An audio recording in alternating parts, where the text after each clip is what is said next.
యెహోవా దేవుడు కల్పితం కాదండి. బైబిల్లో అనేక సందర్భాలు, Bible open university India international అనేక సందర్భాలు దేవుని మాటలలోని శాస్త్రాన్ని బయటపెట్టింది. ఏమంటే నిజంగా యెహోవా అనే మాట లేదా పాత్ర కల్పితమైతే ఆ చెప్పబడిన మాటలు, ఆయన చెప్పిన మాటలు భక్తులు రాశారు. మోషే దగ్గర నుంచి ఏమంటే మలాకీ వరకు ఎందరో భక్తులు రాశారు. ఆ తర్వాత మత్తయి మొదలుకుంటే యోహాను ప్రకటన గ్రంథం వరకు ఎందరో 27 పుస్తకాలు రాశారు. వీళ్ళందరూ యెహోవా అన్న దేవునిని బట్టి రాసిన మాటలు. ఒకవేళ యెహోవా పాత్ర కల్పిత పాత్ర అయితే, యెహోవా అన్న పాత్రే కల్పితమైతే, కల్పిత పాత్రలో నుంచి శాస్త్రాతీత సత్యాలు వస్తాయా?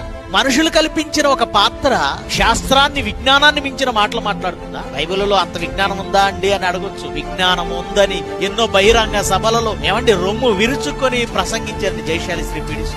ఈ రోజు దేవుని మాటలలో ఉన్న శాస్త్ర విజ్ఞానం ఏమండి ముచ్చెమటలు పోస్తున్నాయి. శాస్త్రవేత్తలు ముచ్చెమటలు. యెహోవా మాటలలో ఉన్న ఎన్నో మాటలు చరిత్రపరంగా వాస్తవ